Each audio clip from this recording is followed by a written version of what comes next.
That's Nick. And that's Joseph. And today we're here to talk about Madea's Destination Wedding, the 29th film directed by Tyler Perry, notably the 13th one to feature Madea. And Netflix is giving it to us July 11th, 2025. Y'all know Tyler Perry. Yeah. What is Madea's Destination Wedding about? Tiffany hastily plans a Bahamas wedding with rapper Zavier. Madea and family intervene as secrets, doubts, and chaos erupt, testing love, loyalty, and laughter in this tropical family comedy. I don't know what film that was, 'cause it's not what we watched. What is your pull quote? Both the journey and the destination are wretched endeavors in Madea's Destination Wedding, a brain-dead blaxploitation dissimulation from Tyler Perry's limited narrative stable. It ain't worth the salt you put on greens. And that's a quote from Ethel Ayler in the Charles Burnett film To Sleep with Anger. Oof. Mine. Madea's Destination Wedding plays like a monotonous talent show of toddler-grade gags with Madea's hollering drowning out every act. This isn't the worst Tyler Perry film. There are funny moments, but it wears thin. Also, this plot is missing for like an hour, 20 minutes. And then once we realize what's happening, it wraps up so quickly. Where's John Grisham? It's the runaway plot. But the story is that, so Brian, played by Tyler Perry, we know he's the lawyer who's the nephew of Madea and the son of Uncle Joe. He's now district attorney. We know he has 2 children. Mm-hmm. And his ex-wife, who the joke throughout the film is that she's a crackhead. Debra. Poor Debra. They do her so wrong. Well, this is basically Boo 3. I mean, yeah, but in the Bahamas and no ghost. But she has remarried this very rich man. And so life, I guess, is good for her.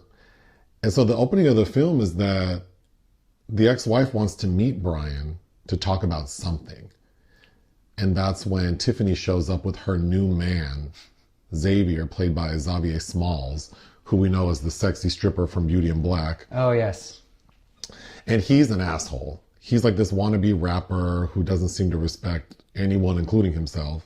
Notably, Tiffany is played by Diamond White, and Debra, her mother, Taja v. Simpson, both who were in the Boo films. So she announces, I'm marrying Xavier, Z. We've been dating for 4 months. And then Brian's like, what? I didn't even know you were seeing him. Yep, and we're going to get married in 2 weeks. So they go to the family to invite everyone to this destination wedding. We need to get to it. I don't understand why anyone would want these people at their wedding. And when you find out why the marriage is happening, it really doesn't make sense. Yeah, it makes no goddamn sense, no. But the first hour, 20 minutes is just this raggedy group of people at the Atlantis in Bahamas acting like they have never been outside. Mm-hmm. Never been outside. And then there's this whole underlying, like, why are they rushing to get married? Why is Debra being so nice to Madea? And we find out that the reason this wedding is being rushed is because Debra's prenuptial agreement to this rich man includes that if one of the two, if like the children either get married or go to college, they get $1 million. So she's trying to cash in on that before they get divorced. Which sounds like Janet Jackson's wedding contract. Damn. But she hasn't told her daughter that's what she's doing. Mm-hmm. She's just really pressuring her to marry this man she's only known for 4 months. So Brian happens to figure out kind of what's going on and there's a big confrontation where Madea and Brian confront Z, whose mother has shown up, which felt so unnecessary. Who Brian mistakes as someone that Z is cheating with a lot, whatever. But so of course then it's like, well, wedding is off. Tiffany's mad, but then there's another little round of conversations and she realizes like she should marry him because she loves him.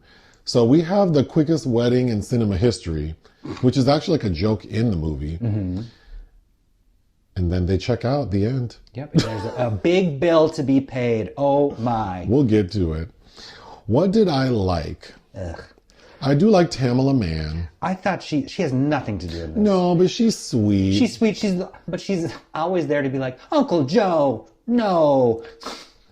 Well, I prefer Aunt Bam. I like Cassi Davis. I like Cassi Davis too. Who, again, I think was the only thing that really made the first Boo at least work. She doesn't, all of her jokes are kind of corny here, but I like her energy.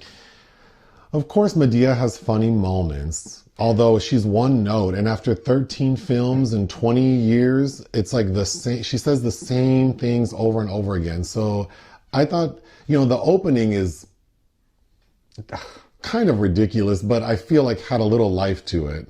Sure, but that's what it feels like. It's like a comedic slapstick. What's a slapstick blaxploitation film? That's what it felt like. Because they're in the hood at a grocery store and they're afraid to go to their car, even though they're talking forever outside of it.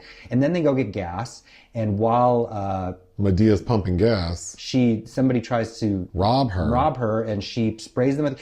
Only $2 worth of gasoline has been paid for, and she hoses them down with enough gasoline to fill a Jeep Wrangler, and then lights him on fire. Okay, speaking of blaxploitation, because I kept thinking, when you hear Medea's destination wedding, I had seen the trailer, so I knew Madea wasn't getting married. But I thought, wouldn't that be a better comedic plot? Because Madea has talked about like how she uses Mann, how she used to be a hoe, and I think in one movie talked about how she collected someone's life insurance. Wouldn't it be funny if Madea found love? Well, that would not happen, because then the optics of it would be Tyler Perry in drag marrying a man. So now that seems more reasonable. It does seem more reasonable. In light of recent events. I thought it seemed reasonable before. But also, the title suggests that it's Medea's wedding. That's what the title is telling us, but it's not. Yeah, well, the syntax would indicate that it is her wedding, but it's not. Okay, so the opening had the most life to it, because after that, Madea is pretty flat. Also, okay, since we first were introduced to the character of Uncle Joe, I've thought he is so obnoxious. And over the years, he has just become so grating to me. I think that he feels so like 2001. All the jokes are just so lame. And then Brian, Tyler Perry is Brian. Flat. Oh my gosh. Maybe if he would have cast like a man who reads as more like masculine and confident, but still sweet, maybe that could work. But Brian just feels like a Courtney B. Vance, I could say, playing that role. I mean, anyone but Tyler Perry. He just comes across as so pathetic. So now you have this actor playing the three main roles in the movie. So it's a lot of Tyler Perry. It's a lot of Tyler Perry, who is not Eddie Murphy. No. Does not have those acting chops. Or comedic chops to pull off like playing three characters. Definitely not. But Uncle Joe is so toxic, and based on what we know from Tyler, I mean, we watched Maxine's Baby, the documentary about his childhood and being a young adult and some trauma. Uncle Joe feels like when somebody thinks they're being funny about their trauma, but it's like, whoa, this is really dark and uncomfortable. Uncle Joe keeps calling his son, Brian, a little bitch. And then another plot point that I thought was really weird is Brian's son, BJ, this 19-year-old, Jeremiah Harris, acts really, there's like Jermaine Harris. It's a joke that he's kind of like weird and infantilized. So then it's like, what is the joke? Like, is this kid on the spectrum? And if so, how is that funny? What's the joke? When they fly to the Bahamas, he's coloring in a coloring book and everyone's making fun of it. I just don't understand. Even at one point, I think it's his own mother, Debra, says his daddy didn't teach him how to be a man. So yeah, it just feels like really strange. Like what's funny about this? There's this constant attempt to emasculate Brian.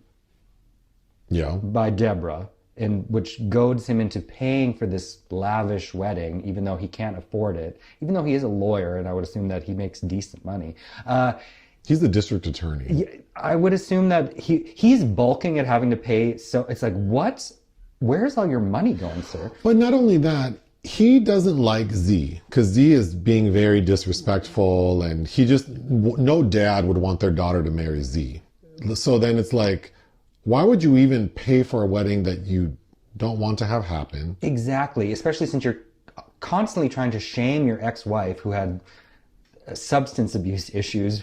Then for Debra, the mom, if her plan, because she's secretly trying to get her daughter to get married quick so they can get the $1 million, I don't know why she just didn't encourage her to like elope, go to City Hall, and then we'll have a party later. Or something. Why? Sign those papers now. But even if she did have to convince her by having like this lavish wedding, another plot point is that none of Tiffany's friends are at the wedding. There are no bridesmaids. There's no maid of honor. Makes no sense. So if you use this big fancy destination wedding to convince your daughter to get married faster, then why would you have her raggedy ass family show up but not her friends? None of them there. Yeah. Why would you have Madea? It doesn't have to make sense if it's funny, but then because we spend the bulk of the movie dealing with this non-existent, ridiculous story, like all I had to do was think about how none of this makes sense. And I guess considering Tyler Perry's already had a film set in the Bahamas, Why Did I Get Married 2, which he squandered the locale then, he does kind of the same thing again. Well, we've seen more of the Bahamas in this movie, but the problem for me is this whole idea of this lavish wedding. It doesn't feel expensive. No. Like the meals they're eating. I was just walking through Central Park with my sister a couple weeks ago, and there were people doing the same thing with some lawn chairs. It looked exactly the same. They could have been at like a casino at State Line at Nevada and it would have looked the same. There's nothing. Medea's staying in like a big room, but that doesn't look that lavish. They're staying in a big room, and they're when they first check in, and Aunt Bam and Cora are like, "Oh, look at the view," but then the camera doesn't pan to the view, which is odd. We do see later that she like her view of the pool, but again, it's like I don't know. But cinematography is not his strong suit anyway. Well, Michael Watson is the cinematographer here who shot 6888 and Divorce in the Black for Mr. Perry. But I mean, as a director, Tyler Perry's eye has never been... He has no eye, has no ear for dialogue. Okay, going through my notes. So apparently Medea's in her 80s now, which I find funny. Probably the most, I don't know what I hated most, but the scene where they all have to get their passports. Oh, it makes no sense. No goddamn sense. They get their passports like instantly, like... I had to look that up because I know you can do rushed, urgent passports and it costs a little bit of money, but even that takes a couple hours.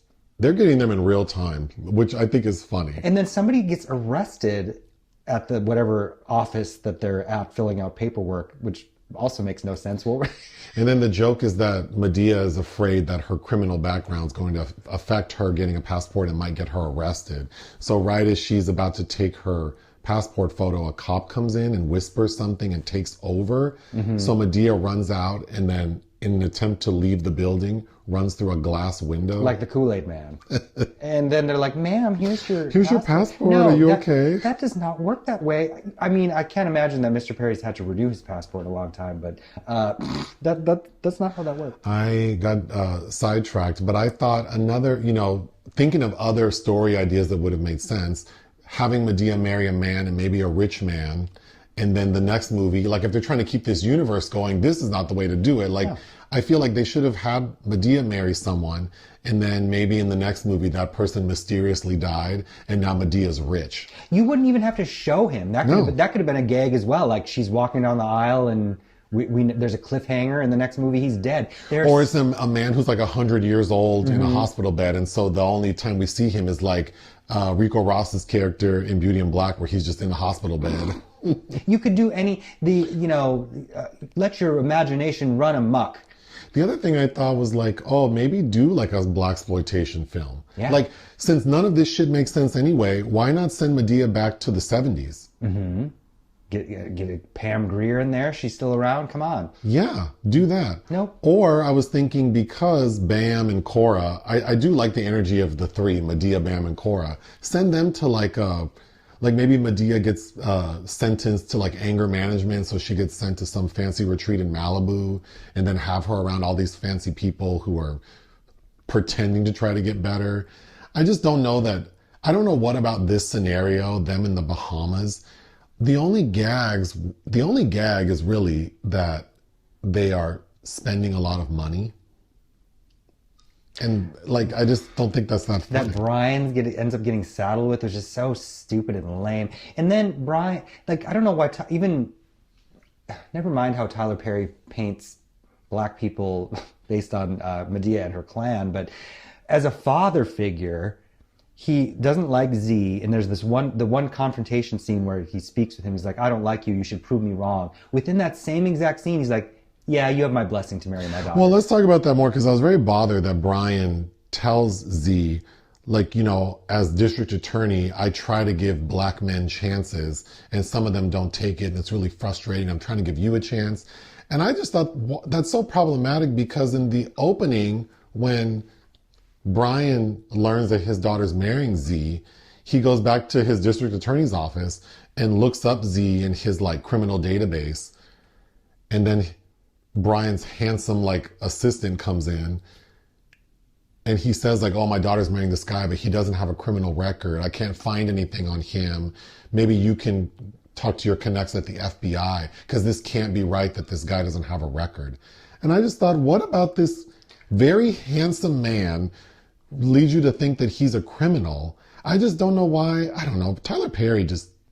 Well, and then the backstory that we do get in that confrontation scene with Z is that he did have a history selling drugs, I believe, or he something. just says, like, oh, you want me to continue to sell dope? But still, it's like... Why not just let this man be a struggling artist who realized that the world is difficult for black men, and it's hard to break into the scene as an artist, which he desires to do. Why can't it just be that? Right.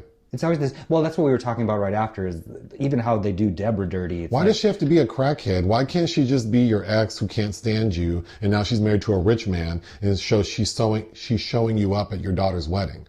Why do we have to keep joking about her being a crackhead? Well, just like what they did with Lynn Whitfield. It's like, oh, she was not just as she a terrible, domineering mother, she also prostituted her children. Right. Like, okay.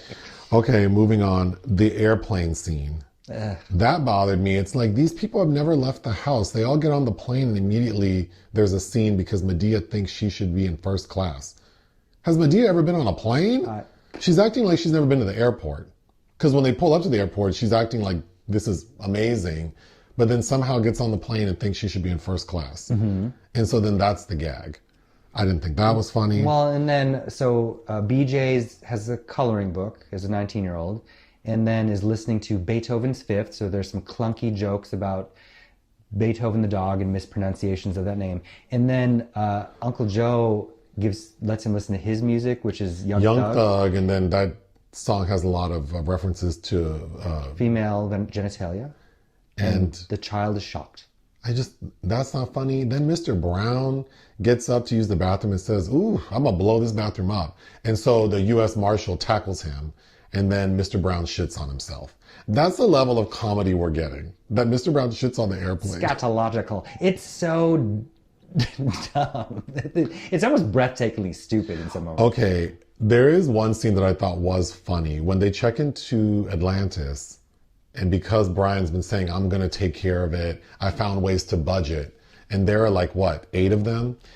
He gets to the check-in desk and the woman confirms like, oh, you booked 2 rooms for all of you? And then everyone loses it. I thought that was lame. But then he pulls out his card and it's clearly a debit card.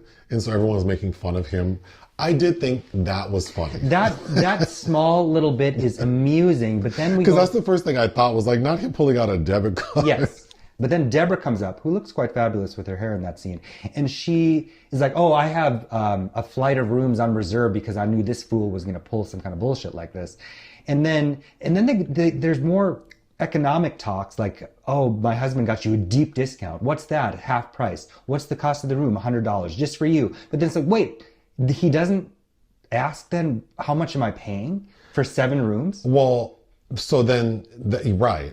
So I just feel like, why are we talking so much about the cost, but then really it doesn't lead to anything? Right. And then in the very end, when they check out, his bill is like 20 pages long. And then we get this montage of everyone spending money. Mm-hmm. $25,000 on a yacht. Uncle Joe realizes that he can gamble in the casino and charge it back to the room. So we find out he spent like $43,000. Hired sex workers and watched pornography. Yeah, $9,000 in pornography. They are only staying 2 nights. They've only stayed 2 nights in this hotel. Those are Wilt Chamberlain numbers. Yeah. And then we get this like montage of everyone saying, put it on the card, put it on the card. Like, but that wasn't the gag the entire movie. So I just don't. Okay. And so they have access to an amusement park, but apparently they also get charged To ride the slide. to ride the slide? Can we talk about the slide? Because I feel like there are so many obvious ways this could have gone for what it is. Like Madea at the water slide, and they keep telling her, like, let's go. And she's like, I'm not getting in the water. And I thought, for as much as this character, Madea, has talked about, like, being sexy and dropping it like it's hot and da-da-da-da, I was fully expecting we get, like, a Rasputia and Norbit scene at the water park. Yes. Where we finally get to see Madea in, like, a bikini. No.